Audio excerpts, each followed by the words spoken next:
All right, so Sextuplets is about a big family. Yeah. Do you come from a big family?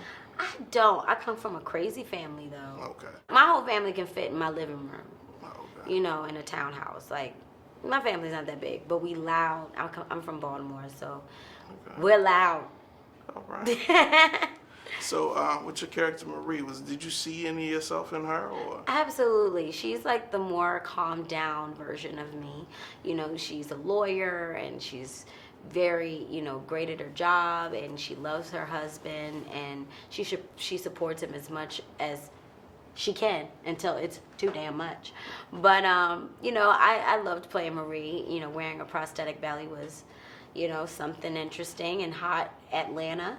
But it was a lot of fun, and to work with Marlon and all of his different versions of himself was also incredible. But, you know, Marlon and I wanted to just put out the chemistry and just the friendship of a marriage and how people can be friends. Like, we wanted to show that as much as possible. It's not like, oh, mushy, like, oh, baby, go find your family. No, it was like, no, you gotta do this for the life. Like, do this for the team, you know. Okay. Speaking of all of his characters, did you have one that you liked in particular? I liked all of them. I mean, it's quite impressive to see him come around the corner and be all of these different people. Every time he would come on set, he was a different person. I mean, when I saw Russell, I was like, oh my God, and to see all his nuances that he did to make him special. I mean, Ethan, I keep saying, is my favorite because he looks closest to Marlon, but he just, you know, without the prosthetics or anything, you really get to see his character working like things that he did to make him a little different than Alan, to show the difference. But Don, I mean, all of them are so special in their own right. I can't choose. Now, you all do have a great chemistry here, not just here, but in other projects you all worked on as well. When this came about, did you all specifically seek out each other, or how did this come about, you working together here? Well, you know what? It's such a sweet story. I was in New York doing Last OG, and he asked me to open up for him. He was doing what's that? One of those comedy clubs in New York, and he was like, "Can you open up for me?" I came, opened up, got some laughs and everything like that. And then when we got off, we went out to dinner, and he was like, "I want you to be my wife in this movie." And I was like, "What?" And he was like, "I know, it's weird. Everybody's going to think it's weird." I was like, "But this is Essence's job." He was like, "Yeah, but I want Essence. She's doing something else. I really want you to do it." And he was like, "It's time for you to be a leading lady." And I love him for that. And he gave me a shot, and I'm so happy that I got to, like, it's an honor to be a part of this film because it's really good. It's really good. It has so much heart. It's a love story to family.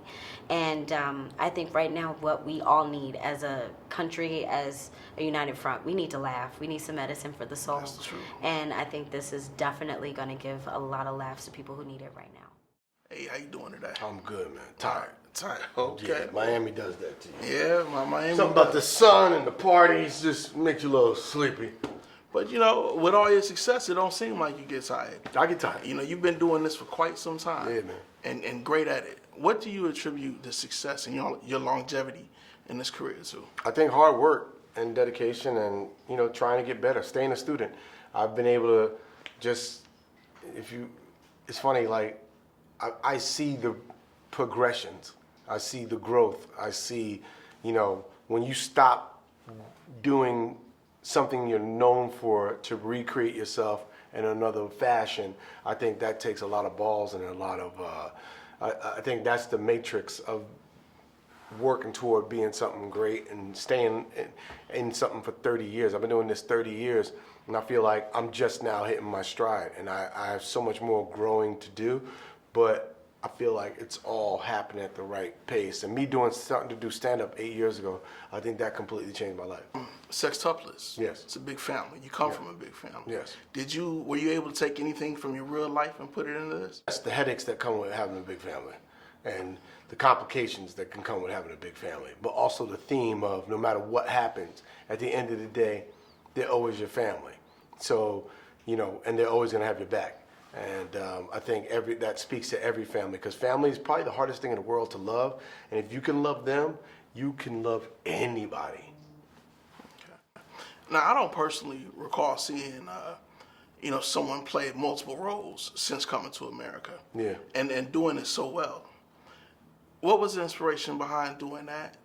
I think, you know, when I first saw Coming to America, it blew my mind. I was like, Eddie played the old Jewish guy. He played the barbershop owner. He's sexual chocolate. Like it blew my mind. And then I remember being a really little kid and watching Richard Pryor do Which Way's Up. And I was like, wow, he's playing the preacher, he's playing the dad, he's playing the guy. Like, I was so impressed by that. He's playing the reverend. I was like, that was inspirational when you have a skill set. Like, characters is something I do. Pryor came from sketch, Eddie came from sketch. So sketch gives you character.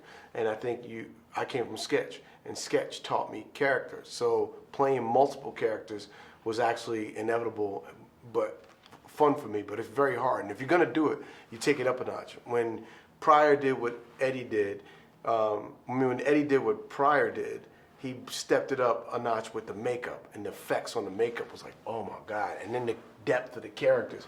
I think with this one, you know, having them integrate and play off one another in the same scene, I think that's the motion capture in this movie is, I think, taking it up a notch. And I believe not only did you take it up a notch, but you made them proud and held your own. Thank you, man. We appreciate the time. Thank you, I appreciate that. Thank you very much. Thank you, brother, because you would have kept it real like, you ain't know Eddie.